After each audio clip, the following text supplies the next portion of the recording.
Obviously, this is a standalone company again, a pure play. Why does that make sense right now? Well, look, cybersecurity is one of these existential threats to our digital lives. It threatens our families, it threatens our companies, it threatens our institutions. And McAfee is one of those businesses that is there to protect us. And it's the mission of the company. We think it's a really important mission, and we're thrilled to be part of it. So it was part of Intel. There were sort of big hopes and dreams for it. Now as a standalone company, what gives it an advantage there? Well, I think somebody at Intel figured out that as a $60 billion, 800-pound gorilla in the semiconductor space, they weren't the natural owner for a $2 billion cybersecurity software company. And we caught them at a moment when they were reflecting on, do they want to double down and kind of reinvest in this business, or do they want to sell? And we gave them an alternative, which is a partnership, which, as you know, Intel still owns 49% of the company. They're still committed to it. But we get to refocus it on its core business and reinvest in the business. And so what does the private equity playbook look like here? Once you get into the guts of this thing, you're already in there to some extent. What are the levers that you can pull, do you think? Well, we had 16 months from when we started this deal to when it closed yesterday. And in that time, we really had a chance to kind of have the Vulcan mind meld with the management team around strategy. So their strategy is our strategy. And it's, first and foremost, keep pushing forward the product set.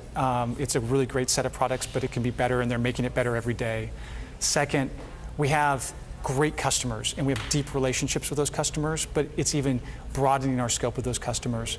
And third, we think we have this incredibly unique asset, and there's a landscape of cybersecurity software companies that we can buy and put through this distribution channel to deliver value to our customers, and we're really focused on doing that. So some potential acquisitions down the road, you think you can build this both organically and maybe some buys out there? For sure. I personally think cybersecurity software is one of the most overfunded areas of VC. We like to say internally, there are all these sheep in wolves' clothing running around masquerading as companies, and they're really just feature sets. And we think we have the platform to buy those feature sets and deliver that value to customers. So you have oversight of software and technology there at TPG, and not just in sort of buyout land, but also in growth capital. That's right. What do you see out there in terms of themes beyond cybersecurity?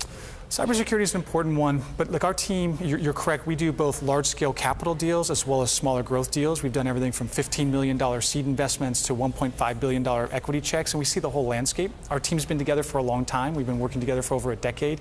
So at any point in time, we have 8 to 10 different themes that we're proactively pursuing in the marketplace. And our business model, our strategy is pursue proactive themes, form a real point of view, build proprietary relationships that are long-lasting around those themes, and we just find that creates really interesting opportunities. So what's the one you're most excited about right now beyond cyber?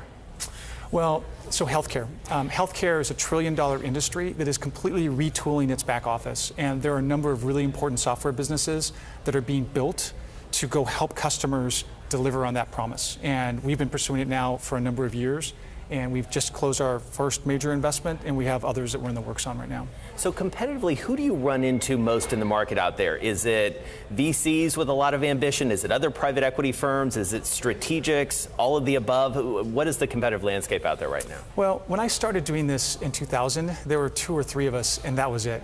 Today, every large private equity firm says that they have a software practice. I'm so grateful that we're at a place where I've been doing it for 15 years. My partners have been doing it for 15 years. We've been together as a team for 10 years. And we find if we're proactive and thematic in how we pursue the market and build relationships, we end up not facing a lot of competition. There's a big enough market out there that we find situations like McAfee where it's really just us and the seller trying to build a partnership instead of a transaction. When you look around here in San Francisco, Silicon Valley, and even beyond around the world, how do you feel about valuations right now as a buyer? I remember in 2003, we hit $3 billion of software buyouts, and we thought we'd hit the top of the market. Last year it was 55% of the overall private equity industry. And that just reflects that people have come to appreciate the power of these businesses. The tailwinds in revenue, the defensibility of the business model, cash conversion, and I think that's reflected in values. I'm confident Software is going to continue to penetrate the enterprise and revolutionize how we do business, and it's going to be a thriving buyout industry. So last question for you. On the other side, on the exit side, there's always the question, is the IPO window open? Are there a lot of active buyers out there? Is the IPO window open in your estimation? It comes and it goes. What I'm thankful for is our investment strategy isn't predicated on an IPO exit. There are many avenues. We just sold one of our great businesses called CCC to another private equity firm. It was just the right moment and the right buyer at the right time. And so we focus on, can we build great businesses, and we just let exit take care of itself. Too much capital out there? Not enough? How do you feel about it? I don't think much about the macro. I focus on just the micro of, are we finding really interesting businesses and opportunities, and can we drive value around that? Great.